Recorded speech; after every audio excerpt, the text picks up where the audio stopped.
Everyone, सरल academy में आपका स्वागत है। उम्मीद करती हूँ आप सब बढ़िया हैं और अपनी स्टडीज बहुत अच्छे से कर रहे हैं। बायोलॉजी के वन शॉट प्रीवियस में मतलब फर्स्ट पार्ट में हमने आपको पढ़ाया था मानव जनन के अंतर्गत नर जनन तंत्र यानी कि मेल रिप्रोडक्टिव सिस्टम, जिसको आपने अपना खूब सारा प्यार दिया, आपको वो सारी चीजें समझ में भी आई, तो मेरी मेहनत तो हो गई सफल। ठीक है, आज उसी का हम पार्ट 2 लेके आए हैं यानी कि वन शॉट 2, जिसमें हम पूरा कवर करेंगे मादा जनन तंत्र को और इसके बाद जो भी बच जाएगा यानी कि फर्टिलाइजेशन, आफ्टर फर्टिलाइजेशन क्या होता है उसको हम पार्ट 3 में, क्या इकट्ठा में अगर एक ही शॉट में पढ़ा देती ना तो तुम लोग भी बोर हो जाते और बोलते कि मैडम समझ में तो आया था शुक्राणु जनन लेकिन लिख रहे हैं अंडाणु जनन, मतलब चीजें क्या हो जाती, मिक्स हो जाती। इसीलिए मैंने उसको 3 पार्ट में डिवाइड किया। पहले में आपको पूरा मेल रिप्रोडक्टिव सिस्टम कैसे फंक्शनिंग होती है, कैसे स्पर्म बनता है यानी कि शुक्राणु निर्माण होता है, हार्मोन्स कहाँ कैसी भूमिका निभाते हैं, वो सब मैंने आपको फर्स्ट लेक्चर में कवर किया था। आज हम पूरा कवर करेंगे मादा जनन तंत्र यानी कि फीमेल रिप्रोडक्टिव सिस्टम, डायग्राम कैसा है, कैसा स्ट्रक्चर होता है, कैसे फीमेल के रिप्रोडक्टिव ऑर्गन के अंदर युग्मक यानी कि अंडाणु बनते हैं, कैसे मेंस्ट्रुअल साइकिल आते हैं, अंडाणु के बनने की प्रक्रिया को क्या कहते हैं, सब कुछ यानी कि मादा जनन तंत्र से रिलेटेड जितने भी टाइप के क्वेश्चन बन सकते हैं एनसीईआरटी पे बेस्ड एमपी बोर्ड के लिए, वे सारे हम आज कवर करेंगे। एक भी चीज नहीं छूटेगी। ठीक है, तो बिल्कुल दिल थाम के बैठिए और अगर नोट्स नहीं बना रहे हो तो हैंड रिटन अपने नोट्स बनाते चलना। ठीक है, तो चलिए स्टार्ट करते हैं। सबसे पहले हम बनाएंगे मादा जनन तंत्र यानी कि फीमेल रिप्रोडक्टिव सिस्टम का डायग्राम और फिर से इसी के साथ समझेंगे। तो मादा जनन तंत्र जो है बेटा, वो किसी भी फीमेल के पेल्विक रीजन यानी कि श्रोणि क्षेत्र में स्थित रचना का नाम है और ये जो रचना होती है वो लगभग उल्टे नासपाती के शेप की होती है। ठीक है, हम बना रहे हैं फीमेल रिप्रोडक्टिव सिस्टम का डायग्राम। पिछली बार एमपी बोर्ड में ये क्वेश्चन पूछा गया था, इस बार भी इसके पूरे पूरे चांसेस हैं कि इससे रिलेटेड कुछ ना कुछ आपको देखने को मिलेगा। ठीक है, तो ये तो हो गया गर्भाशय। इधर से ये जो ट्यूब निकली होती है उन्हें हम कहते हैं फैलोपियन ट्यूब। दोनों तरफ से फैलोपियन ट्यूब निकली होती है। जब हम चैप्टर नंबर 3 पढ़ेंगे ना जनन स्वास्थ्य, तो उसमें काफी जिक्र होगा इसका। ठीक है, ये थोड़ा सा संकीर्ण रास्ता होगा। इधर भी, इधर ज्यादा स्पेस नहीं है तो मैं थोड़ा सा नॉर्मली बना देती हूँ। ठीक है, चलो ये हमारा बन रहा है क्या, फीमेल रिप्रोडक्टिव सिस्टम। साथ में इसलिए बना रही हूँ, मैं चाहती तो पहले से भी बना सकती थी बट फिर आपको क्लियर नहीं होता ना कि बनाना कैसा है, आप लोग देख के टिपते हो। बेटर इज दैट कि मैं आपके साथ साथ बनाते चलूँ। ठीक है, अब ऊपर इसी स्ट्रक्चर को हम ऊपर ऐसे गोल घुमा के दिखा देंगे। ये बन गया पूरा क्या, गर्भाशय। देखो ये है मादा जनन तंत्र का डायग्राम। इसमें ये जो स्ट्रक्चर आपको दिखाई दे रहा है इसे कहते हैं अंडवाहिनी या फैलोपियन ट्यूब। इसी ट्यूब से नीचे की तरफ आप बनाओगे क्या, दोनों तरफ अंडाशय या ओवरी। ये जो स्ट्रक्चर मैंने बनाया है इसका नाम है अंडाशय, जिसे ओवरी भी कहते हैं। अंदर की तरफ, गर्भाशय के अंदर की तरफ दो दीवार होती है, बीच में होता है पेशी स्तर और अंदर की तरफ होता है अंतः स्तर, जिसे एंडोमेट्रियम भी कहते हैं। ठीक है, ऐसी दीवार गर्भाशय के अंदर पाई जाती है और इस दीवार को एंडोमेट्रियम भी कहते हैं और ये ऊपर की तरफ भी होगी। सब समझ में आएगा कौन सी चीज का क्या काम है, सब कुछ हम समझेंगे। अंदर ये कार्टिलेज, यहाँ पे ब्लड भरा होता है, हल्का फुल्का ब्लड सेल्स हैं, तो पेशी स्तर इसे कहा जाता है। ठीक है, चलो ये पूरा जो मैंने बनाया है ये स्ट्रक्चर, इसे कहा जाता है बेटा गर्भाशय। ये पूरा स्ट्रक्चर क्या है, गर्भाशय, जिसे यूटेरस कहते हैं। ठीक है, यूटेरस कहते हैं। अब गर्भाशय की तरफ, दोनों की तरफ ये जो ट्यूब आपको दिख रही है, हम एक तरफ का बनाएंगे, दूसरी तरफ का आप समझते चलना। ये जो है इसे कहा जाता है अंडवाहिनी या फैलोपियन ट्यूब, लेकिन ये फैलोपियन ट्यूब भी 3 हिस्सों से मिलकर बनी होती है। ऊपर की तरफ ये हिस्सा कहलाता है संकीर्ण पथ, सकरा रास्ता। ठीक है, संकीर्ण पथ जिसे इस्थमस कहते हैं, इस्थमस कहते हैं। नीचे की तरफ ये वाला रीजन कहलाता है बेटा तुम्बिका। तुम्बिका यानी कि इसे एम्पुला कहते हैं, इंग्लिश में इसे कहते हैं एम्पुला।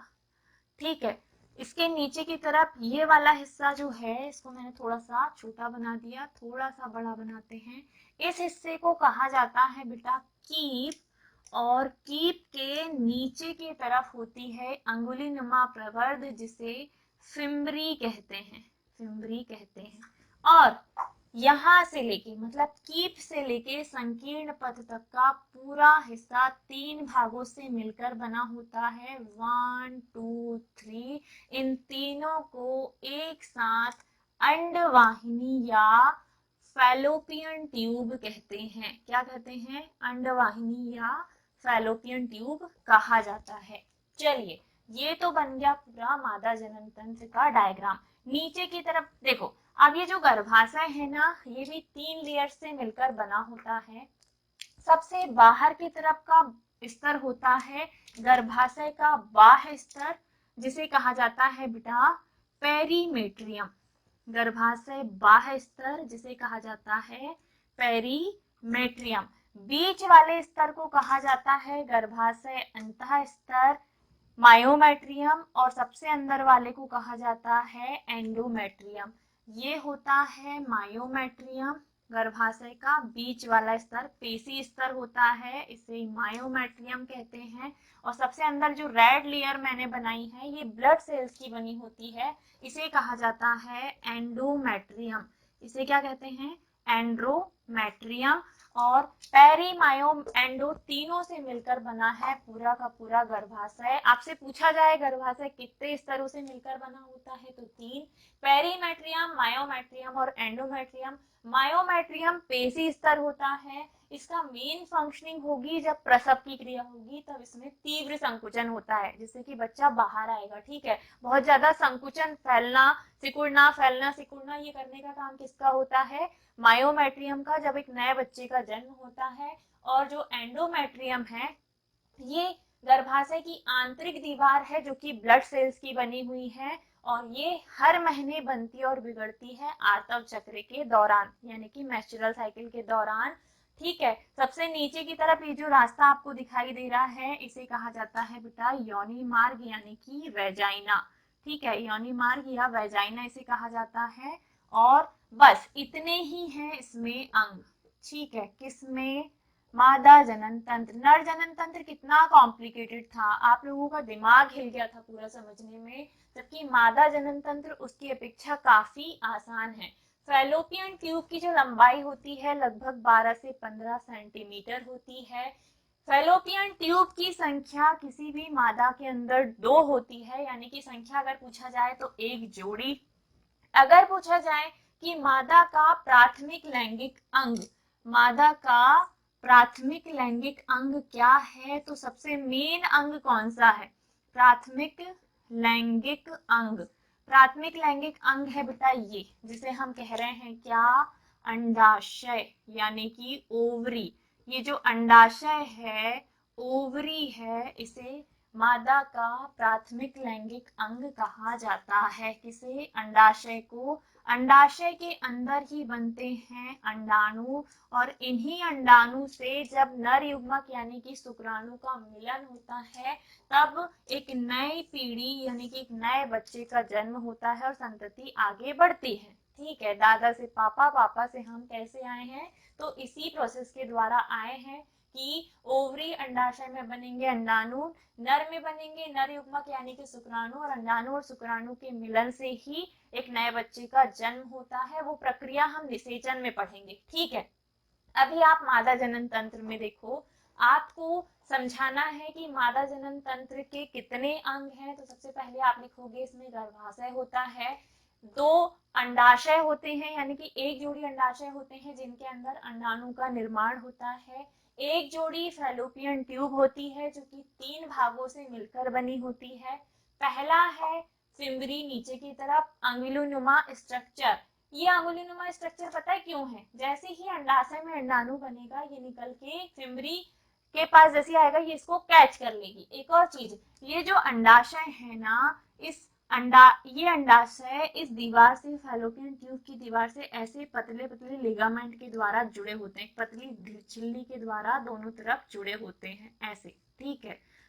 इस स्ट्रक्चर को हम क्या बोल रहे हैं, लिगामेंट। और ये दोनों तरफ होता है। मैं ये बनाती नहीं हूँ क्योंकि इससे डायग्राम ना थोड़ा सा अजीब दिखने लग जाएगा और टाइम भी खाएगा, तो जितना इजी एंड क्विक रखो उतना अच्छा है, ताकि एग्जाम में आपको टाइम अच्छे से मिले, पर्याप्त मिले, ठीक है।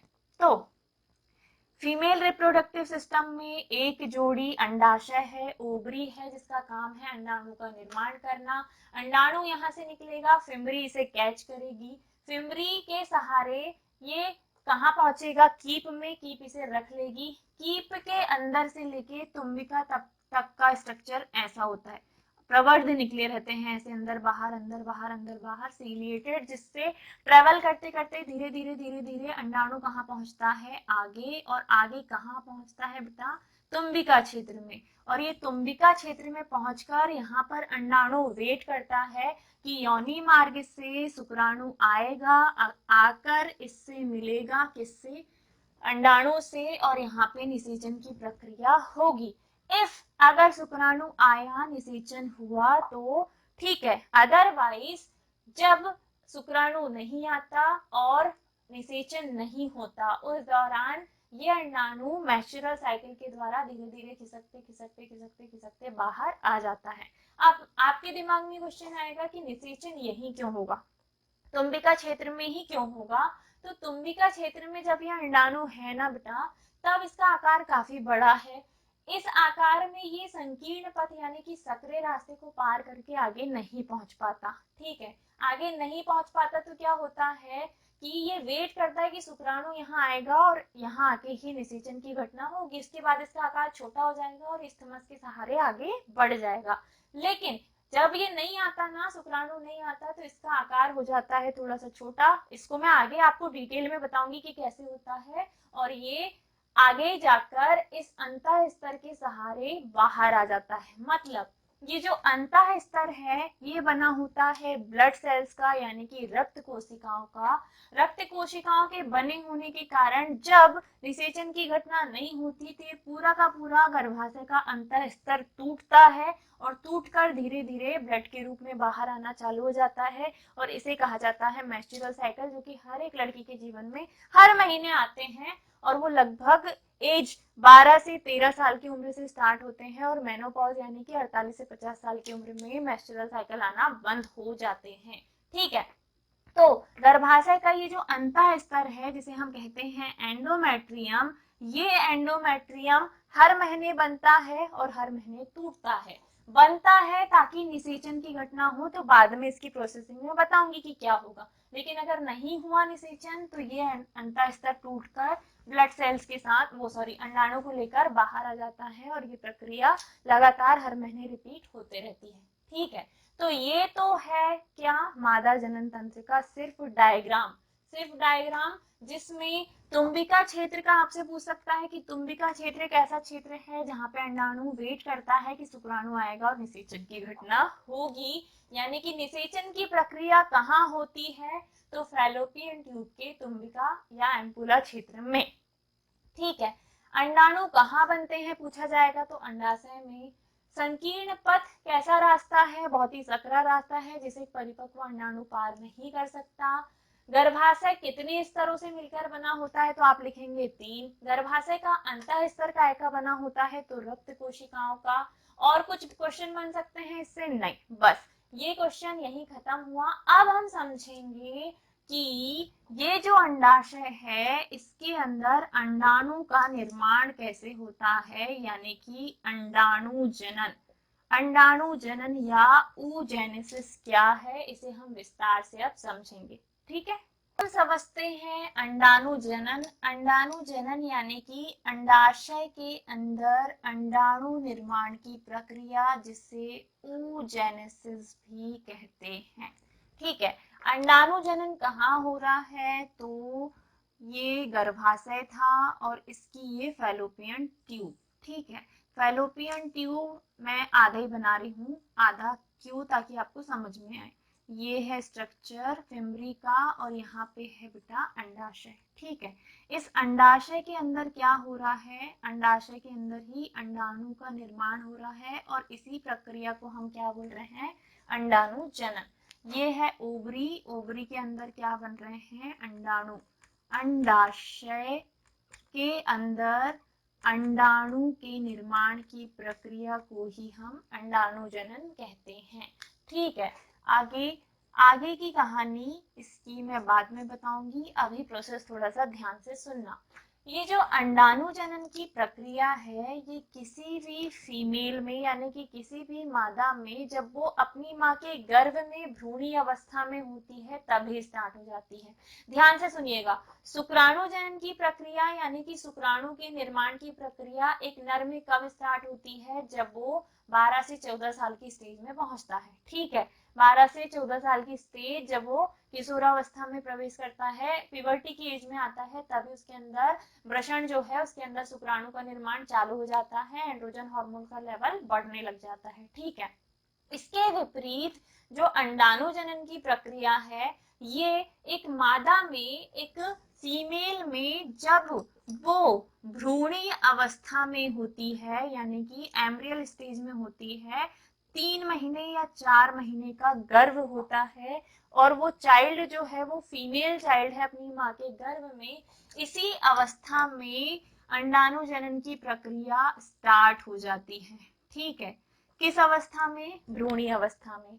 जब एक फीमेल चाइल्ड अपनी माँ के गर्भ में भ्रूणी अवस्था में है तभी अंडाणु जनन की प्रक्रिया स्टार्ट हो जाती है। ठीक है, अब अंडाणु जनन होगा कैसे, सारे अंग तो बने नहीं है लेकिन कोशिकाएं बन गई होंगी, है ना, क्योंकि शरीर कैसे मिलकर बना है, कोशिकाओं से। तो क्या होता है, सबसे पहले कुछ कोशिकाएं जो हैं, कुछ कोशिकाएं भ्रूणी अवस्था में, कौन सी कोशिकाएं हैं, अंडाणु जनन कोशिकाएं, जिसे जर्म कोशिकाएं कहा जाता है। ठीक है, वो 2x स्टेज में है, मतलब गुणसूत्र कितने हैं उनमें, डबल गुणसूत्र है। और ये कौन सी कोशिकाएं हैं, जर्म कोशिकाएं यानी कि जनन कोशिकाएं, जिसे हम ऊगोनिया कहते हैं। ये है बेटा क्या, ऊगोनिया। ऐसी कोशिकाएं जो आगे जाके अंडाणु का निर्माण करेगी, हम उन्हें ऊगोनिया कहते हैं। और ऊगोनिया से अंडाणु के निर्माण की प्रक्रिया अंडाणु जनन कहलाती है। तो सबसे पहले होता क्या है, ये जर्म कोशिकाएं करती है विभाजन। कौन सा विभाजन, समसूत्री विभाजन। कौन सा विभाजन, समसूत्री विभाजन। अब समसूत्री विभाजन का मतलब मुझे बताना पड़ेगा ना, तो चुल्लू भर पानी लो और बिल्कुल नाक डुबो, होता कुछ नहीं है ना। क्या मतलब है समसूत्री विभाजन का, कि जर्म कोशिकाएं जो हैं अगर विभाजन करेगी, समसूत्री विभाजन करेगी तो अपनी संख्या बढ़ाएगी, लेकिन गुणसूत्रों का बंटवारा नहीं होगा। 2x है तो अभी भी 2x है, फिर आगे जाके फिर से की ये विभाजन करेगी तो सेम वही 2x का 2x ही बनते चलेगा, मतलब 46 गुणसूत्र अगली पीढ़ी में पहुंच रहे हैं। ठीक है, 2x 2x 2x, हम 2n भी लिख सकते हैं, कोई दिक्कत नहीं। ठीक है, तो हुआ क्या, यहाँ पे समसूत्री विभाजन करके इस ऊगोनिया ने अपनी संख्या बढ़ा ली। ठीक है, ऊगोनिया ने अपनी संख्या क्या कर ली, बढ़ा ली। और जब इनने अपनी संख्या बढ़ा ली तो हम इसे बोलते हैं कि यहाँ पे ऊगोनिया काय में बदल गई है, ऊसाइट में। ठीक है, अब ये जो है यहाँ से लेके यहाँ तक जो कुछ भी हुआ है, इसमें इन जर्म कोशिकाओं ने अपनी संख्या बढ़ाई है, और बढ़ाई है तो हम इसको बोलते हैं गुणन प्रावस्था। कौन सी प्रावस्था, गुणन प्रावस्था, मल्टीप्लिकेशन स्टेज, जिसमें ये कोशिकाएं अपनी संख्या बढ़ा रही हैं, और संख्या बढ़ा रही है और ये हो रही है कब, जब एक फीमेल चाइल्ड भ्रूणी अवस्था में है। कब हो रही है बेटा, भ्रूणी अवस्था में। ठीक है, भ्रूणी अवस्था में क्या हुआ, जनन कोशिकाओं ने अपनी संख्या बढ़ाई है, समसूत्री विभाजन करके और इतनी सारी कोशिकाएं बना ली। ठीक है, चाइल्ड का डेवलपमेंट हो रहा है, चाइल्ड 3 महीने 4 महीने 5 महीने की होने लग गई, अब वो धीरे धीरे करके विकसित हो रही है, धीरे धीरे करके संख्याएं भी बढ़ते चल रही हैं कोशिकाओं की। आगे जाकर ये जो कोशिकाएं हैं ये सबकी सब आकार में वृद्धि कर लेती हैं, और छोटी छोटी कोशिकाएं थोड़ी सी डेवलप हो जाती हैं, खा पी के थोड़ी सी बड़ी हो जाती है, और बड़ी जब हो गई तब हम इसे कहते हैं बेटा प्राथमिक oocyte, क्या बोलते हैं, प्राथमिक oocyte। जब ये अपना आकार बढ़ा लेती हैं तो इस अवस्था को कहा जाता है बेटा वृद्धि प्रावस्था। इसे क्या कहते हैं, वृद्धि प्रावस्था। ये भी जब वो अपनी माँ के गर्भ में है तभी हुआ है ना, वृद्धि हो गई और वृद्धि प्रावस्था हो गई।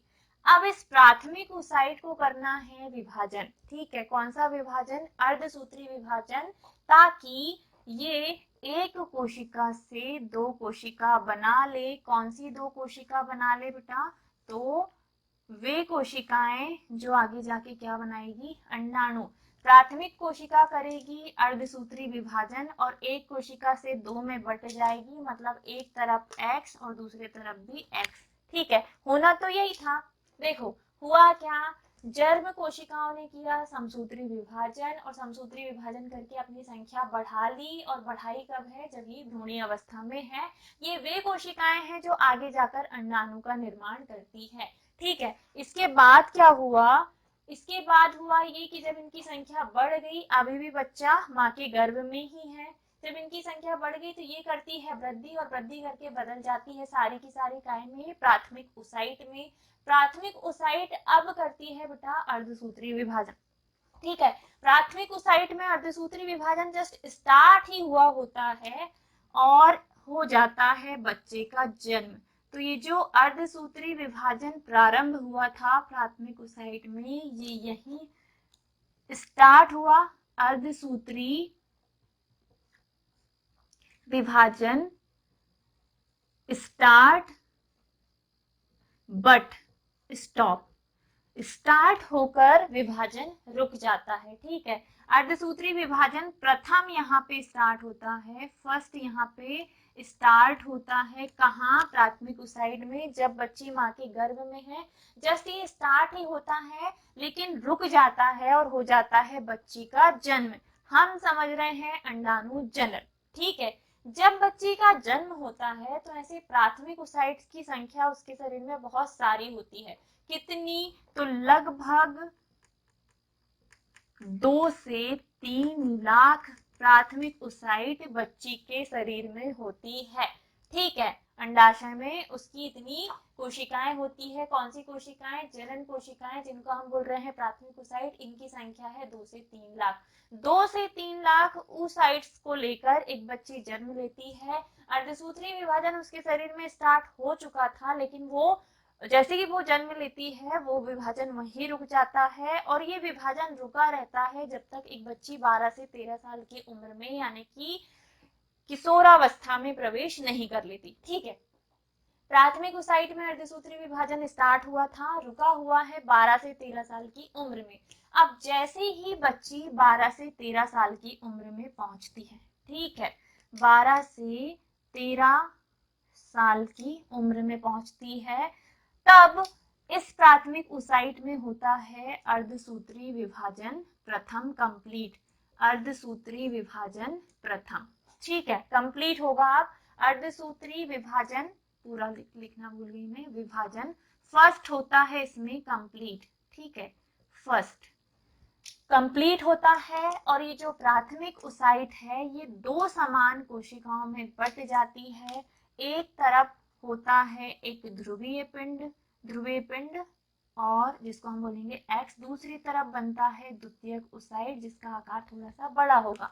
इस तरफ जो बना है इसे कहा जाता है बेटा प्राथमिक ध्रुवीय पिंड, प्राइमरी पोलर न्यूक्लियाई, और इस तरफ ये जो बना है इसे कहा जाता है द्वितीयक oocyte, ठीक है। द्वितीयक oocyte बन गई, द्वितीयक अंडक बन गया जिसके अंदर 23 गुणसूत्र है। अगर प्राथमिक oocyte की बात करें तो ये 46 क्रोमोसोम को लेकर आई थी, और द्वितीयक oocyte जो है इसके अंदर कितने गुणसूत्र हैं, 23, और इसमें 23 में ये गुणसूत्र टूट गए, है ना।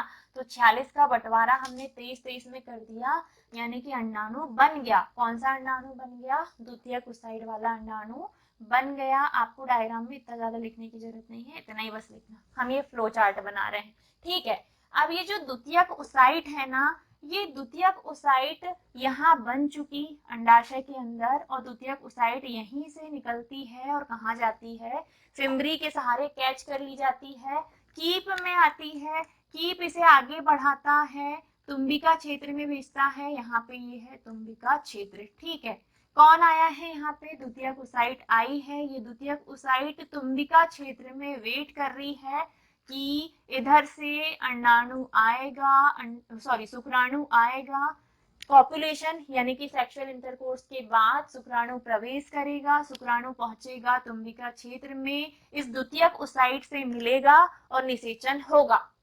ठीक है, इफ अगर शुक्राणु आता है, अंडाणु से मिलता है, यानी कि द्वितीयक ओसाइट से मिलता है, उसी दौरान इस द्वितीयक ओसाइट में वापस से एक और बार विभाजन होता है, और इस विभाजन को कहा जाता है बेटा अर्धसूत्री विभाजन द्वितीय, अर्धसूत्री विभाजन सेकंड। ठीक है, ये अर्धसूत्री विभाजन सेकंड द्वितीयक ओसाइट में स्टार्ट हो चुका था। जब ये यहाँ से अंडोत्सर्ग के द्वारा बाहर आई थी, तब इस द्वितीयक ओसाइट में अर्धसूत्री विभाजन द्वितीय स्टार्ट हो चुका था, लेकिन ये भी रुका हुआ था कब तक के लिए, जब तक शुक्राणु आकर इसे निषेचित नहीं कर देता। ठीक है, इफ शुक्राणु आया तो तुरंत ही ये द्वितीयक ओसाइट अर्धसूत्री विभाजन द्वितीय कंप्लीट करती है और दो नए स्ट्रक्चर का निर्माण करेगी। एक तरफ ये जो स्ट्रक्चर है इसे कहा जाता है ध्रुवीय पिंड।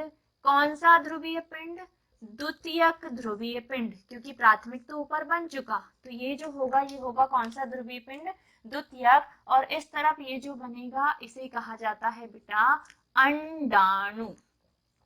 और इस प्रकार ओगोनिया से रुक रुक कर विभिन्न स्टेजेस के सहारे एक परिपक्व अंडाणु का निर्माण होता है।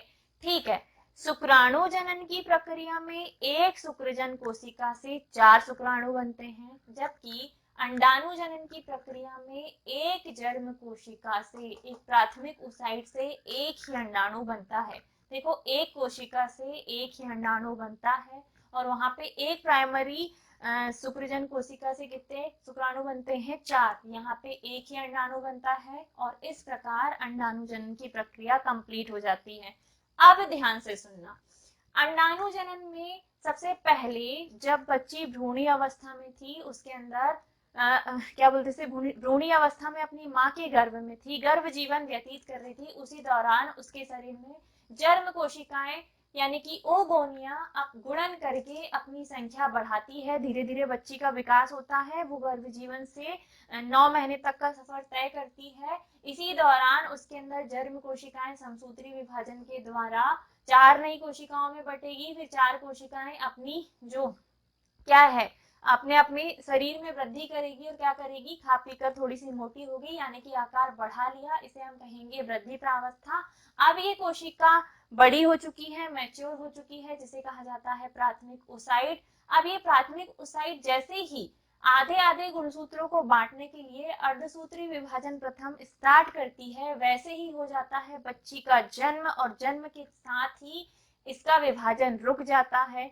अब जब बच्ची 12 से 13 साल की उम्र में आती है, तो अर्धसूत्री विभाजन जो उसका रुका हुआ था ना, जैसे ही जन्म हुआ था विभाजन रुका हुआ था, वो वापस से स्टार्ट होता है, और 28 दिन बाद जब उसका फर्स्ट मेंस्ट्रुअल साइकिल आता है, उसके पहले लगभग 14वें से 15वें दिन के बीच में अर्धसूत्री विभाजन प्रथम समाप्त होता है, और प्राथमिक ओसाइट 2 समान कोशिकाओं में बट जाती है। एक तरफ बनती है द्वितीयक ओसाइट और एक तरफ बनता है प्राथमिक ध्रुवीय पिंड।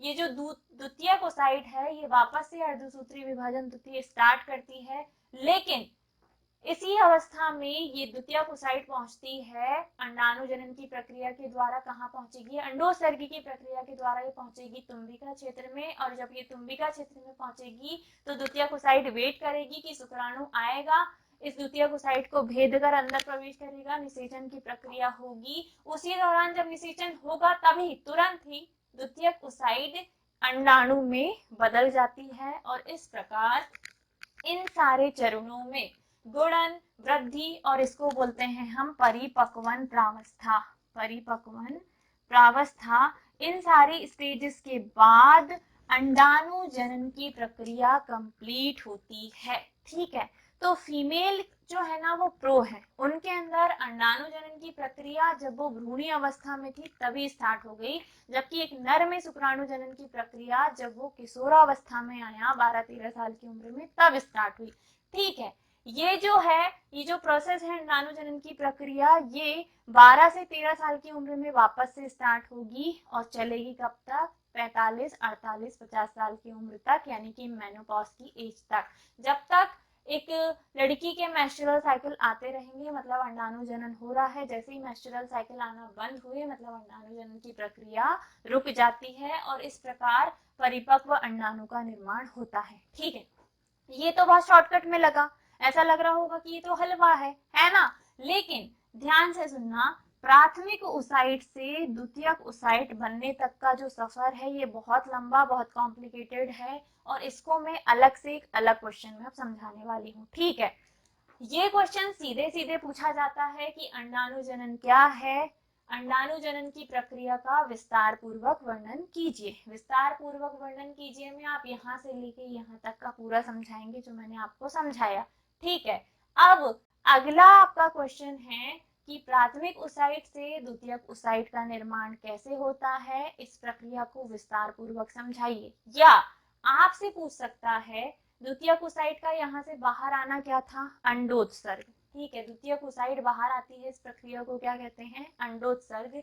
तो आपसे क्वेश्चन पूछेगा कि मादा के अंदर होने वाली अंडोत्सर्ग की प्रक्रिया का विस्तार पूर्वक वर्णन कीजिए और बताइए कि परिपक्व अंडाणु कैसे बनता है। या ग्राफी पुटक क्या है? लग रहा है ना कि कुछ खतरनाक पढ़ने वाले हैं। ठीक है, तो यहाँ से लेके प्राथमिक ओसाइट से लेके द्वितीयक ओसाइट बनने तक का सफर अब मैं अगले क्वेश्चन में आपको समझाऊंगी। अब हम समझेंगे बेटा कि जो अभी हमने अंडाणु जनन समझा था, इसके बाद अगला क्वेश्चन है कि अंडाशय में होने वाली अंडोत्सर्ग की प्रक्रिया का वर्णन। हमें क्या समझना है? अंडोत्सर्ग प्रक्रिया, अंडा जो बाहर आता है, अंडोत्सर्ग प्रक्रिया। या आपसे पूछ लेगा अंडाशय की आरेखीय काट, ये जो अंडाशय है इसकी आरेखीय काट और इसके अंदर क्या क्या परिवर्तन होते हैं उस प्रक्रिया का विस्तार पूर्वक वर्णन कीजिए।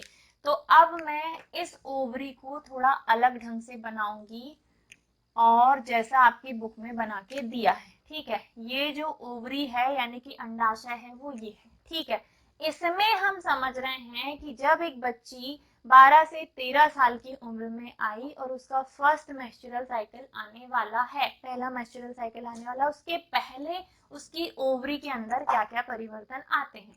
अभी मैंने थोड़ी देर पहले आपको बताया था कि जब भ्रूणी अवस्था में उसके अंदर oogonia समसूत्री विभाजन करके अपनी संख्या बढ़ाती है, फिर वृद्धि करती है, तो एक बनती है प्राथमिक ओसाइट और प्राथमिक ओसाइट जब करती है अर्धसूत्री विभाजन, तो अर्धसूत्री विभाजन के बाद एक तरफ बनेगा ध्रुवीय पिंड और दूसरी तरफ बनता है ये द्वितीयक ओसाइट।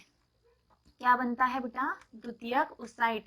और ये जो द्वितीयक ओसाइट बनी है ये किसके बाद बनी है? तो ये बनी है अर्धसूत्री विभाजन प्रथम के बाद, अर्धसूत्री विभाजन प्रथम के बाद, है ना? यही हुआ है। तो प्राथमिक ओसाइट से द्वितीयक ओसाइट जब बन रही है तब एक बच्ची कितनी साल की उम्र में है? 12 से 13 वर्ष की उम्र में, है ना? ठीक है, 12 से 13 वर्ष की उम्र में उसका फर्स्ट मेंस्ट्रुअल साइकिल आने वाला, उसके पहले अंडाशय में होने वाली अंडोत्सर्ग की प्रक्रिया। तो जब बच्ची का जन्म हुआ, विभाजन रुका रहा, फिर से की विभाजन स्टार्ट होने वाला है, तब प्राथमिक ओसाइट कुछ इस प्रकार है। ठीक है, प्राथमिक ओसाइट का स्ट्रक्चर कुछ इस प्रकार है। ये है बेटा प्राथमिक ओसाइट। ठीक है, अब धीरे धीरे करके प्राथमिक ओसाइट को अर्धसूत्री विभाजन प्रथम खत्म करना है और क्या बनाना है? द्वितीयक ओसाइट। यहाँ से लेके यहाँ पहुंचते तक की जर्नी हमें समझनी है कि कैसे प्राथमिक ओसाइट द्वितीयक ओसाइट में बदलती है। सबसे पहले प्राथमिक ओसाइट, ये है क्या? प्राथमिक ओसाइट, ये अपने चारों ओर एक लेयर चढ़ा के, ठीक है, ये है बेटा प्राथमिक ओसाइट 2x, अपने चारों ओर एक लेयर चढ़ा लेती है। इस लेयर को बोला जाता है बेटा ग्रेन्युलोसा। इस लेयर को बोला जाता है क्या? ग्रेन्युलोसा। ग्रेन्युलोसा एक लेयर है जो इसने अपने चारों ओर चढ़ा ली, और जब प्राथमिक ओसाइट के ऊपर एक लेयर चढ़ जाएगी ग्रेन्युलोसा, तब इसे ओसाइट नहीं बोला जाता, तब इसे बोला जाता है बेटा प्राथमिक पुटिका या प्राथमिक पुटक। ठीक है, जब प्राथमिक ओसाइट अपने चारों ओर एक पहली लेयर का निर्माण कर लेती है ग्रेन्युलोसा, तब इसे प्राथमिक पुटक कहा जाता है। अब ये ओसाइट नहीं रही। ठीक है, आगे जाकर प्राथमिक पुटक अपने चारों ओर एक और आवरण चढ़ा लेता है। ठीक है, एक आवरण ऑलरेडी था इसके ऊपर, जिसे हमने कहा था क्या? ग्रेन्युलोसा। फिर इसके बाद एक और आवरण ये चढ़ा लेता है, और उस एक और आवरण को कहा जाता है थीका। ठीक है, पहला आवरण, फिर ये दूसरा आवरण। पहले आवरण को कहा जाता है ग्रेन्युलोसा, और जो दूसरा आवरण है उसे कहा जाता है बेटा थीका। थीका आवरण आ गया। ठीक है, अंदर एक और ऑलरेडी था जिसे हमने कहा था ग्रेन्युलोसा। जब इसके ऊपर दो लेयर आ गई, एक ग्रेन्युलोसा और एक थीका, तब इसे प्राथमिक पुटक नहीं कहते, तब इसे कहा जाता है बेटा द्वितीयक पुटक। क्या कहा जाता है? द्वितीयक पुटक या फिर द्वितीयक पुटिका। ठीक है, आगे जाके क्या होता है कि ये जो थीका है, ये जो थीका है वो दो भागों में बट जाता है। एक, पहले तो द्वितीयक पुटक को फिर से की बनाओ। ठीक है, ये है आपका द्वितीयक पुटक, धीरे धीरे आकार बढ़ा रहा है। एक लेयर इसके ऊपर चढ़ी हुई थी जिसे हमने कहा था क्या? ग्रेन्युलोसा। फिर एक और लेयर चढ़ गई जिसे हमने कहा थीका। थीका वापस से दो भागों में बट गया, एक बाहर की तरफ, एक अंदर की तरफ। जो बाहर की तरफ होता है उसे कहा जाता है थीका एक्सटर्ना, बाहर वाले को कहा जाता है थीका एक्सटर्ना। अंदर वाले को कहा जाता है थीका इंटरना। उसके अंदर वाले को कहा जाता है ग्रेन्युलोसा। और जब ये तीनों लेयर आ गई इस ओसाइट के ऊपर, तब इसे कहा जाता है तृतीयक पुटक। तृतीयक पुटक। और जब ये तृतीयक पुटक अपने अंदर एक और रचना बना लेता है, ठीक है, फिर से की बनाओ सेम स्ट्रक्चर। अब मैं अलग पेन का यूज करती हूँ। पहला आवरण, ठीक है, पहला आवरण कौन सा है? ग्रेन्युलोसा। दूसरा आवरण है थीका इंटरना। तीसरा आवरण है थीका एक्सटर्ना। सारे आवरण के साथ साथ अंदर की तरफ एक कर्व जैसा स्ट्रक्चर आ गया, तो इसे कहा जाता है बेटा एंट्रम। इस स्ट्रक्चर को कहा जाता है एंट्रम। और जब एंट्रम आ गया ना, ये खाली जगह को कहा जाता है एंट्रम। और जब एंट्रम आ गया, सारी लेयर्स भी आ गई, तब इसे कहा जाता है ग्राफियन पुटक। ग्राफियन पुटक या ग्राफीय पुटक। ग्राफीय पुटक कब? जब थीका एक्सटर्ना भी बन चुकी है, थीका इंटरना भी बन चुकी है, ग्रेन्युलोसा लेयर भी है, और अंदर की तरफ एक एंट्रम नामक संरचना बन चुकी है, तब इसी ओसाइट को, जो पहले प्राथमिक ओसाइट थी, अब वो कहलाती है ग्राफीय पुटक या ग्राफियन पुटक, जिसमें सारी लेयर्स भी हैं और अंदर की तरफ एक कर्व स्ट्रक्चर बन गया जिसे हम कहते हैं एंट्रम। और जब ये ग्राफियन पुटक बन जाता है ना, तब लगभग 12 से 13 दिन कंप्लीट हो जाते हैं फर्स्ट मेंस्ट्रुअल साइकिल आने के पहले, मतलब 12-14 दिन कंप्लीट हो गए। ठीक है, 28 दिन के बाद मेंस्ट्रुअल साइकिल आता है। 28 दिन के पहले से जो तैयारी बॉडी के अंदर चल रही है मैं वो बता रही हूँ। ठीक है, 12-14 दिन मिड में है, उसी दौरान ग्राफियन पुटक तैयार हो गया। अब जब ये ग्राफियन पुटक फटता है, ठीक है, अब जब ये ग्राफियन पुटक फटता है तो सारी लेयर्स इसके पास बची हुई है। ठीक है, ये है आपकी क्या बोलते हैं, ग्रेन्युलोसा। ग्रेन्युलोसा के बाद थीका इंटरना, थीका इंटरना के बाद थीका एक्सटर्ना, सब यही रह जाती है और सब यही रह गई, ये पूरा यही ठहरा हुआ है। ये फट गया ग्राफियन पुटक, और जब ये फटा तो इसके अंदर से एक संरचना बाहर आती है। इसके अंदर एक एक्स यहीं छूट गया अंदर, और एक एक्स बाहर आ गया, दो हिस्सों में बट गया, एक बन गई द्वितीयक ओसाइट। इसे कहा जाता है बेटा द्वितीयक ओसाइट, द्वितीयक ओसाइट। और इसे कहा जाता है प्राथमिक ध्रुवीय पिंड। ठीक है, द्वितीयक ओसाइट बाहर आ चुकी है और द्वितीयक ओसाइट की अंडाशय से, यहाँ पे था ना अंडाशय, ठीक है, ये स्ट्रक्चर, ये ओवरी और ये ओवरी से अंडाशय के अंडाशय से अंडाणु यानी कि द्वितीयक ओसाइट के बाहर आने की प्रक्रिया, द्वितीयक ओसाइट के बाहर आने की प्रक्रिया ही अंडोत्सर्ग कहलाती है, अंडोत्सर्ग कहलाती है। और जैसे ही द्वितीयक ओसाइट बन के कंप्लीट हो जाती है, अर्धसूत्री विभाजन प्रथम समाप्त हो जाता है और इस प्रकार अंडाशय के अंदर ये पूरी प्रक्रिया चलती है। अब क्या होता है, ये जो बचा हुआ हिस्सा है जिसमें सारी लेयर्स हैं, ये जो सारी लेयर्स हमने बनाए वो धीरे धीरे करके चारों तरफ फिर से की अपना आवरण ले लेगा, एक गोल घेरा बना लेगा। और जब ये गोल घेरा बना के कंप्लीट हो जाएगा, ठीक है, फिर से की गोल गोल हो जाएगा, तब इस स्ट्रक्चर को कहा जाता है कॉर्पस लुटियम, कॉर्पस लुटियम। ठीक है, जो बचा हुआ यहाँ पे अवशेष है जिसमें सारी लेयर्स है वो धीरे धीरे करके वापस से गोल स्ट्रक्चर लेना चालू कर देती है। और जब ये गोल गोल आवरण बन के तैयार हो गया, तब इस स्ट्रक्चर को कहा जाता है कॉर्पस लुटियम। और ये जो कॉर्पस लुटियम है ये आगे जाकर प्रोजेस्टेरॉन नामक हार्मोन का सीक्रेशन करता है। ठीक है, कौन सा हार्मोन?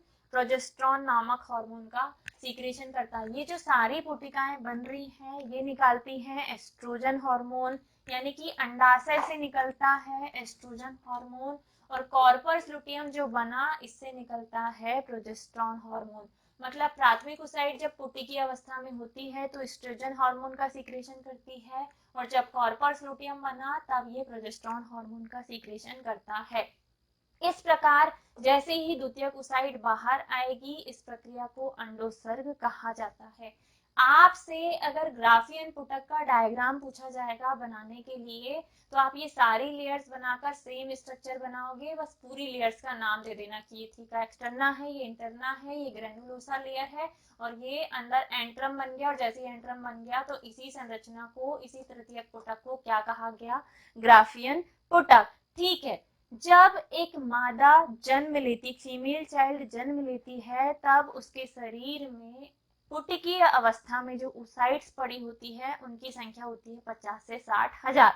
जब वो 2 से 3 लाख, ठीक है, जो ओसाइट्स को लेकर वो जन्म लेती है ना, उनकी संख्या होती है 2 से 3 लाख। लेकिन जब वो 12 से 13 साल की उम्र में पहुंचती है तब उसके शरीर में सिर्फ और सिर्फ 50 से 60 हजार पुटक ही बचते हैं।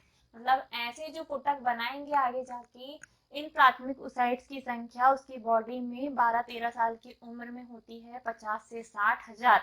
मतलब मादाएं जो प्राथमिक ओसाइट्स लेके जन्मी है उनके पास गिनती की प्राथमिक ओसाइट है जो आगे जाकर क्या बनाएगी? अंडाणु बनाएगी, जबकि शुक्राणु करोड़ों की संख्या में बनते हैं। Fact clear? ये रही अंडाशय की आरी काट। ये सब कुछ आपको बनाना है, ये मत लिखना, ये भी मत लिखना, कोई दिक्कत नहीं, लेकिन इतना पूरा आपको बना के देना है। और इस प्रकार अंडोत्सर्ग की प्रक्रिया क्या है? तो प्राथमिक ओसाइट से विभिन्न पुटक के बनने के बाद पहले तो लिखना सीखो। सबसे पहले प्राथमिक ओसाइट अपने चारों ओर एक लेयर बना लेती है, ग्रेनुलोसा लेयर, जिसे कहा जाता है प्राथमिक पुटक। प्राथमिक पुटक अपने चारों ओर एक और लेयर बना लेता है, ग्रेनुलोसा के अलावा एक और लेयर आगे थीका, जिसे कहा जाता है द्वितीयक पुटक। अब जब द्वितीयक पुटक बन गया तो इसकी बाहर वाली जो लेयर है थीका, ये दो भागों में बट जाती है, थीका एक्सटर्ना और थीका इंटरना। अंदर है ग्रेनुलोसा। जब 3 लेयर आ गई तो बन गया तृतीयक पुटक। 2 लेयर थी तो द्वितीयक, 1 लेयर है तो प्राथमिक और 3 लेयर है तो तृतीयक पुटक बनेगा। और जब तृतीयक पुटक के अंदर एक कर्व स्ट्रक्चर एंट्रम आ गया तो ये बन गया ग्राफीय पुटक या ग्राफियन फॉलिकल। आगे जाकर जब ये ग्राफीय पुटक फटेगा तो फटकर 2 एन मतलब एक एक्स अलग एक एक्स अलग, एक बनेगा छोटा सा पिंड पोलर न्यूक्लियाई जिसे कहा जाता है प्राथमिक ध्रुवीय पिंड, और दूसरा बनता है द्वितीयक ओसाइट, और द्वितीयक ओसाइट के अंडाशय से बाहर आने की प्रक्रिया ही अंडोत्सर्ग कहलाती है। अंडोत्सर्ग हो गया तो जो बचा हुआ हिस्सा है वो धीरे धीरे की वापस से फोल्डेड स्ट्रक्चर में आ जाएगा और ये बना लेगा कार्पस लुटियम, और कॉर्पस लुटियम का काम है प्रोजेस्टेरॉन हार्मोन का सीक्रेशन करना, और इस प्रकार corpus luteum progesterone hormone secrete करते रहता है। ठीक है, इस प्रकार अंडोत्सर्गी की प्रक्रिया हुई, मतलब कि अर्धसूत्री विभाजन प्रथम खत्म हो गया। अब ये पूरी प्रक्रिया मेस्चुरल साइकिल के दौरान कैसे होती है ना। अब इसी चार्ट को आपको मेस्चुरल साइकिल में अगर समझाना है तो वो कैसे समझाएंगे वो हम आगे समझते हैं, लेकिन उसके पहले मैं आपको बताती हूँ कि अंड जनन या अंडाणु जनन की प्रक्रिया में हार्मोन्स अपनी भूमिका कैसे अदा करते हैं, है ना। यानी कि अंडाणु जनन की प्रक्रिया में हार्मोन नियंत्रण अब हम समझेंगे। चलिए अब हम समझते हैं कि ये जो अंडाणु जनन की प्रक्रिया हुई, ओव्यूलेशन हुआ, अंडाणु जनन की प्रक्रिया में हार्मोन्स अपनी क्या भूमिका निभाते हैं। अंडाणु जनन की प्रक्रिया में हार्मोन नियंत्रण, ठीक है, फ्लो चार्ट में, हालांकि फिर मेंस्ट्रुअल साइकिल का चार्ट में अलग से बनाऊंगी, उसमें एक बार और आपको बता दूंगी। ठीक है, सबसे पहले जब एक मादा 12 से 13 साल की उम्र में पहुंची, उस दौरान उसके फर्स्ट मेंस्ट्रुअल साइकिल आने के पहले उसके अग्र मस्तिष्क का हिस्सा, यानी कि उसका अग्र मस्तिष्क जो है जिसका नाम है हाइपोथैलेमस, जिसे हम क्या कहते हैं, अग्र मस्तिष्क, इस अग्र मस्तिष्क से एक विशेष प्रकार का हार्मोन सीक्रेट होना चालू हो गया, जो पहले से भी हो रहा था लेकिन अब उसकी मात्रा बढ़ गई, जिसका नाम है जीएनआरएच। जीएनआरएच को कहा जाता है बेटा गोनेडोट्रोपिन रिलीजिंग हार्मोन। ठीक है, गोनेडोट्रोपिन रिलीजिंग हार्मोन। अग्र मस्तिष्क से एक विशेष हार्मोन निकलना चालू हो गया, जीएनआरएच, जिसे कहा जाता है गोनेडोट्रोपिन रिलीजिंग हार्मोन। ये जाता है पिट्यूटरी ग्लैंड यानी कि पीयूष ग्रंथि के पास, और उस पीयूष ग्रंथि को बोलता है 12 से 13 साल की उम्र में इन हार्मोनों का लेवल बढ़ना चालू हो गया। ठीक है, जब एक बच्ची किशोरावस्था में पहुंची, उसके मेंस्ट्रुअल साइकिल आने वाले हैं, उसके पहले हाइपोथैलेमस ने अचानक से जीएनआरएच का सीक्रेशन बढ़ा लिया। जीएनआरएच पहुंचा पीयूष ग्रंथि के पास। पीयूष ग्रंथि दो टाइप के हार्मोन निकालती है, एक हार्मोन होता है एफएसएच और दूसरा हार्मोन होता है एलएच। एफएसएच जिसे कहा जाता है फॉलिकुलर स्टिमुलेटिंग हार्मोन, ये पुरुषों में भी निकलता है, फॉलिकुलर स्टिमुलेटिंग हार्मोन। और एलएच जो है इसे कहा जाता है ल्यूटिनाइजिंग हार्मोन, लुटिनाइजिंग हार्मोन। ये दोनों ही हार्मोन कहाँ से निकलते हैं, पीयूष ग्रंथि से। एफएसएच जाता है किसके पास, एफएसएच जाता है कॉर्पस लुटियम, जो अभी बना था ना कॉर्पस लुटियम। अंडोत्सर्ग की प्रक्रिया के बाद जब ग्राफियन पुटक फटा तो अंडा बाहर आया, द्वितीयक ओसाइट बाहर आई, जो बचा हुआ हिस्सा था लेयर्स का, उन्होंने घूमकर एक संरचना का नाम निर्माण किया जिसे कहा जाता है कॉर्पस लुटियम। और ये जो कॉर्पस लुटियम है ना, इसका काम है एक विशेष प्रकार के हार्मोन का सीक्रेशन करना जिसे कहा जाता है बेटा प्रोजेस्टेरॉन हार्मोन। ठीक है, और ये जो प्रोजेस्टेरॉन हार्मोन है, ये हार्मोन गर्भाशय के अंतः स्तर को बनाए रखता है, गर्भाशय के अंतः स्तर को बनाए रखता है, इसीलिए इसे गर्भावस्था हार्मोन भी कहा जाता है। प्रोजेस्टेरॉन हार्मोन का काम है हर महीने जो अंतः स्तर बन रहा है गर्भाशय का उसको बनाए रखना, और जैसे ही ये प्रोजेस्टेरॉन का लेवल अप है, गर्भाशय का अंतः स्तर बना हुआ है, जैसे ही इसका अब लेवल डाउन हुआ मतलब इसका हार्मोन का लेवल कम हुआ, मतलब हार्मोन बहुत कम मात्रा में सीक्रेट हो रहे हैं, मतलब गर्भाशय का अंतः स्तर टूटकर मेंस्ट्रुअल साइकिल के रूप में बाहर आ जाएगा। दूसरा जो हार्मोन है जिसे कहा जा रहा है ल्यूटिनाइजिंग हार्मोन, ये एक्ट करता है पुटिका पर। ठीक है, एक्ट ऑन पुटिका का मतलब जो अंडाशय है, अंडाशय में ढेर सारे पुटक बन रहे हैं उन पर ये जो पुटिका है ये निकालती है बेटा एस्ट्रोजन हार्मोन। कौन सा हार्मोन? Oestrogen hormone. और एस्ट्रोजन हार्मोन का काम है गर्भाशय के अंतःस्तर का निर्माण करना। इनके और भी काम है लेकिन आपको इतने ही याद रखने हैं, ठीक है? अभी जितना काम का है उतना पढ़ो।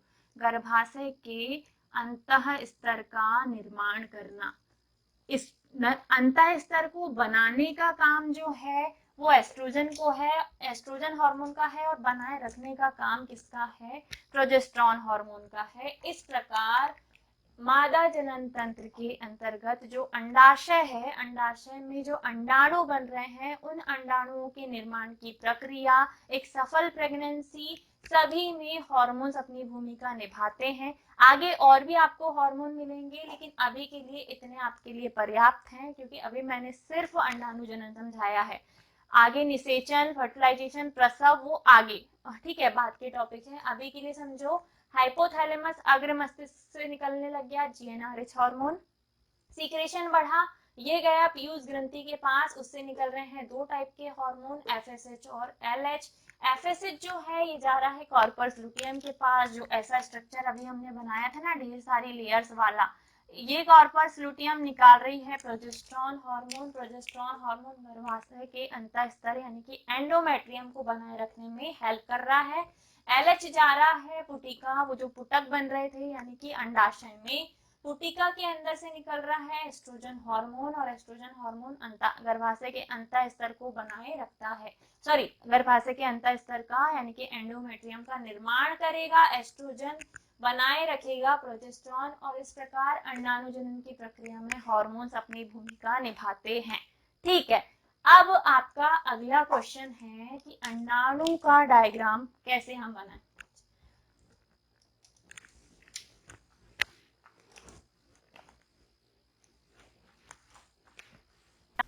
चलिए अब हम पहले समझते हैं आर्तव चक्र यानी कि मेंस्ट्रुअल साइकिल, और इसमें आपको ये डायग्राम बनाना सीखना पड़ेगा। ठीक है, ये जो नीचे लेयरिंग बनी है बेटा, ये गर्भाशय का अंतः स्तर है, जो मैंने अभी आपको थोड़ी देर पहले बताया था कि हर महीने बनता है और हर महीने टूटता है।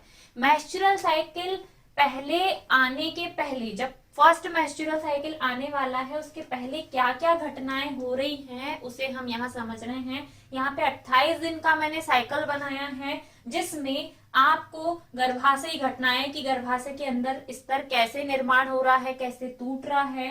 दूसरी स्टेज में अंडाशय के अंदर से कौन कौन से हार्मोन यानी कि एस्ट्रोजन और प्रोजेस्टेरॉन कैसे निकल रहे हैं, इनका लेवल कितना है वो मैं बताऊंगी। तीसरा, अंडाशय के अंदर जो घटनाएं, अभी मैंने अंडोत्सर्ग आपको पढ़ाया था, वहां पे जितने भी पुटक बनाए थे, प्राथमिक, द्वितीयक, तृतीयक, ग्राफीय पुटक, जब ग्राफीय पुटक फटा तो तृतीय कुसाइड बाहर आई, जैसे ही बाहर आई तो उसके बाद बचा हुआ हिस्सा कॉर्पस लुटियम बन गया, और कॉर्पस लुटियम के द्वारा ही प्रोजेस्टेरॉन हार्मोन का सीक्रेशन होता है। ठीक है, तो आगे देखो, ऊपर की तरफ पीयूष ग्रंथि के जो दो हार्मोन निकलते हैं एफएसएच और एलएच, मैंने इनका आपको ग्राफ बना के दिखाया है, और ये पूरा ग्राफ आपको मेंस्ट्रुअल साइकिल में बनाना है। ठीक है, मेंस्ट्रुअल साइकिल मादाओं में होने वाली घटनाएं हैं, मादा के अंदर होने वाली घटना है जो कि उनके लैंगिक अंग यानी कि अंडाशय और गर्भाशय में होती है। ठीक है, फर्स्ट मेंस्ट्रुअल साइकिल जब आता है, पहली बार रजो दर्शन होते हैं तो उसे मेनार्क कहा जाता है, और जब आखिरी बार आता है मतलब 45 to 50 की एज में जब लास्ट मेंस्ट्रुअल साइकिल आएगा उसे मेनोपास कहा जाता है। ठीक है, फर्स्ट को मेनार्क कहते हैं और आखिरी वाले को क्या कहते हैं? मोनोपॉज। फर्स्ट मेंस्ट्रुअल साइकिल आने की उम्र है 12 से 13 साल। ठीक है, किशोरावस्था की उम्र, और जो आखिरी वाले की उम्र है वो है क्या? 45 से 50 साल की उम्र में कभी भी रजो निर्वृत्ति हो सकती है।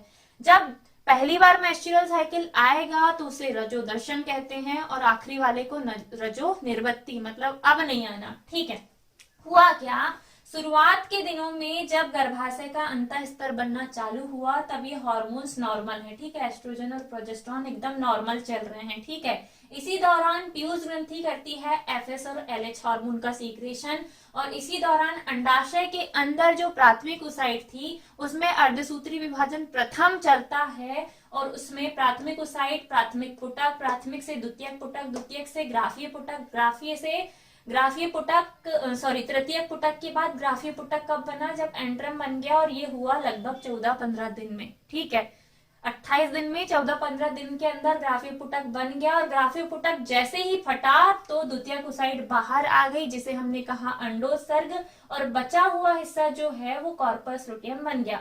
अब ये कॉर्पस लुटियम प्रोजेस्टेरोन हार्मोन को सीक्रेट करने लग गया ज्यादा मात्रा में, तो ज्यादा मात्रा में सीक्रेशन हो रहा है, और पुटक ज्यादा मात्रा में एस्ट्रोजन हार्मोन निकाल रहे हैं, तो एक सिचुएशन ये आएगी कि पुटकों के द्वारा एस्ट्रोजन हार्मोन का सीक्रेशन बढ़ गया, तो ये जो अंतः स्तर है इसका निर्माण भी पीक पे पहुंच गया, मतलब पूरी तरह अंतः स्तर बन गया। और बनाए रखने का काम किसने किया है? Progesterone hormone. बनाने का एस्ट्रोजन ने किया, बनाए रखने का काम प्रोजेस्टेरोन हार्मोन ने किया। और जैसे ही ये द्वितीयक ओसाइट कहाँ पहुंची, धीरे धीरे करके इस साइकिल के दौरान द्वितीयक ओसाइट जैसे ही बाहर आई थी ना, फिम्बरी के सहारे ये पहुंचती है तुम्बिका क्षेत्र में, और वहां वेट करती है कि शुक्राणु आएगा और निषेचन होगा। लेकिन होता क्या है, 5-6 दिन बीत जाते हैं, 22-24वें दिन तक वेट करती है ये, लेकिन शुक्राणु वहां नहीं आता, निषेचन नहीं होता। तब ये द्वितीयक ओसाइट 27वें 28वें दिन में धीरे धीरे करके तुम्बिका क्षेत्र से संकीर्ण पथ की ओर बढ़ने लग जाती है, आकार छोटा करने लग जाती है, बढ़ने लग जाती है, और बढ़ते बढ़ते ये इस अंतः स्तर के साथ टूटकर, अंतः स्तर भी धीरे धीरे टूटने लग जाता है, हार्मोन्स धीरे धीरे डाउन होने लग जाते हैं ताकि ये अंतः स्तर टूटने लग जाए। बनाने वाले हार्मोन्स जैसे ही डाउन हुए तो अंतः स्तर टूटना स्टार्ट हो जाता है, और अंतः स्तर जैसे ही टूटेगा ब्लड सेल्स बाहर आएंगे, और उसी ब्लड सेल्स के साथ 3-4 दिन के अंदर ये द्वितीयक ओसाइट भी बाहर आ जाती है, और ये घटना लगभग 3-4 दिन तक चलती है। मतलब महीने में अगर 31 या 30 दिन होते हैं तो 28, 29, 30, 31 तक ये घटना चलेगी, 1-2 तक। किसी में 3 दिन, किसी में 4, किसी में 5, किसी में 6, हर किसी फीमेल्स में इनकी संख्या अलग अलग होती है उनकी बॉडी के अनुसार। ठीक है, तो आपको बस ये ग्राफ बनाना है, इतना ग्राफ बनाना सीखना है। इनके अंदर कैसी कैसी कौन कौन सी घटनाएं हो रही है। 2 जगह तो आपको हार्मोन का स्तर दिखाना है, और 2 जगह अंडाशय और गर्भाशय घटनाएं दिखानी है, जहां मेंस्ट्रुअल साइकिल हो जाएगा आपका कंप्लीट। ठीक है, यहां तक की कहानी क्लियर। हमने अभी तक क्या क्या समझ लिया? मादा जनन तंत्र, अंडाणु जनन की प्रक्रिया, अंडोत्सर्ग क्या है, आर्तव चक्र क्या है, कैसे आता है, पूरा ग्राफ के रूप में आपको समझाना है। और लास्ट क्वेश्चन इसी से रिलेट करता हुआ जो बच्चा है वो है अंडाणु का डायग्राम। चलिए अब हम समझते हैं कि एक परिपक्व अंडाणु कैसा होता है। ठीक है, जब द्वितीयक ओसाइट को शुक्राणु भेदने लग जाएगा उस दौरान अंडाणु का स्ट्रक्चर कैसा होता है। ठीक है, द्वितीयक ओसाइट को ही हम अंडाणु बोल रहे हैं, और ये इसका स्ट्रक्चर कैसा होता है, तो इसमें एक गोल आवरण आप बनाओगे, इसे कहा जाता है बेटा परिपीतक अवकाश। ठीक है, इसके बाहर एक और लेयर होती है, इस लेयर को कहा जाता है जोना पेल्यूसिडा। देखिए ये वाला स्ट्रक्चर है परिपीतक अवकाश, खाली जगह। ठीक है, परिपीतक अवकाश। इसके बाहर के तरफ ये वाला जो आवरण आपने बनाया इसे कहा जाता है जोना पेल्यूसिडा। ठीक है, जब शुक्राणु ने इसको भेदा नहीं है उस टाइम पे जो द्वितीयक ओसाइट बाहर आई है उसे ही हम अंडाणु कहते हैं, और उसका स्ट्रक्चर कुछ इस प्रकार होता है। अंदर की तरफ एक एक्स है, ठीक है, यहाँ पूरा क्रोमोसोमल मटेरियल है इसके पास। बाहर की तरफ एक लेयर बन जाती है धीरे धीरे, जिसे कहा जाता है कोरोना रेडिएटा। ठीक है, कोरोना रेडिएटा, बाहर की तरफ एक लेयर बन गई। इस प्रकार द्वितीयक ओसाइट यानी कि परिपक्व अंडाणु जो है, इस अंडाणु में कुछ इस प्रकार से संरचनाएं होती हैं। ये है बेटा क्या? Corona radiata. अंडाणु 2 लेयर से मिलकर बना है। पहली लेयर है कोरोना रेडिएटा, दूसरी लेयर है बेटा जोना पेल्यूसिडा, और तीसरा ये जो गैप है इसे कहा जा रहा है क्या? परिपीतक अवकाश। ठीक है, जब शुक्राणु आके इसको निषेचित करने के लिए भेदता है ना, शुक्राणु प्रवेश कर रहा है सब तरफ से। ये कोरोना रेडिएटा को भेदते हुए अंदर पहुंचा। जूना पैलिसिडा को भेद कर भी जैसे ही अंदर पहुंचा, उसी दौरान यहाँ अर्धसूत्री विभाजन द्वितीय कंप्लीट हो जाएगा और ये जो द्वितीय साइट है ये परिपक्व अंडाणु में बन जाएगी। लेकिन जैसे ही कोई एक भी शुक्राणु इसको भेद कर अंदर प्रवेश कर जाता है ना, यहाँ से अंदर प्रवेश कर गया, उस दौरान जैसे ही ये अंदर पहुंच गया शुक्राणु, ये जो बाहर वाली लेयर है जूना पैलिसिडा, ये हार्ड आवरण बना लेती है, एकदम हार्ड हो जाती है और अब ये किसी दूसरे शुक्राणु को अंदर प्रवेश नहीं करने देती। ठीक है, इस प्रकार जूना पैलिसिडा निषेचन की प्रक्रिया में अपना योगदान देती है। ठीक है, ये रहा अंडाणु का स्ट्रक्चर। आखिरी टॉपिक था मादा जनन तंत्र का, अंडाणु का नामांकित चित्र। आप ये नामांकित चित्र बना सकते हो जिसमें जूना पैलिसिडा, कोरोना रेडिएटा, इसके बाद परिपीता का कास और अंदर ये जो है ये इसका केंद्रक है जहाँ पे गुणसूत्रीय मटेरियल होंगे। ठीक है, आई होप आपने आज जितना भी पढ़ा है, क्या क्या पढ़ा हमने, सब कुछ मैंने 2 बार रिपीट कर दिया है, अब नहीं करूंगी क्योंकि अब मेरी एनर्जी का लेवल हो गया है डाउन। ठीक है, तो कमेंट करके बताना फीमेल रिप्रोडक्टिव सिस्टम में कोई डाउट बचा है क्या, क्योंकि जितने टाइप के क्वेश्चन मानव जनन के अंतर्गत फीमेल रिप्रोडक्टिव सिस्टम में बन सकते हैं मैंने वो सारे आपको कवर करवा दिए। अब अगला जो क्वेश्चन हम अगले वन शॉट में कवर करेंगे पार्ट 3 में, वो है निषेचन यानी कि फर्टिलाइजेशन। फर्टिलाइजेशन के बाद क्या क्या बनता है, कैसे एक परिपक्व शिशु का निर्माण होता है और प्रसव की घटना होती है, वहां पे फिर कौन कौन से हार्मोन अपनी भूमिका अदा करते हैं, इसे हम पार्ट 3 में कवर करेंगे। तो स्टे ट्यून, स्टे कनेक्टेड, है ना। फंबल होने लग गया आप, तो अगर वीडियो को लाइक कर सकते हो तो बिल्कुल करो, अगर पसंद आया है तो ज्यादा से ज्यादा अपने दोस्तों को शेयर करो, ज्यादा से ज्यादा लोगों को हमसे जोड़ो। हमको सपोर्ट आप ही लोग कर सकते हैं, आप लोगों का सपोर्ट हमें चाहिए, है ना। तो आई नीड वन थिंग कि आप सिर्फ इतना कर दीजिए कि जितना हो सके बेटा वीडियो को शेयर कीजिए, ताकि हमको भी थोड़ा सा मोटिवेशन मिले, ताकि हम और एनर्जी और ज्यादा टाइम देकर आपके लिए जल्दी सारे लेक्चर्स को ला सके। और अगर कमेंट करोगे तो हमें पता चल जाएगा कि हाँ हमारे बच्चों को सब कुछ समझ में आ गया, तो सारी चीजें समझ में आ गई। अब हम मिलते हैं अगले वीडियो में अगले लेक्चर्स के साथ। Bye bye, take care, Radhe Radhe.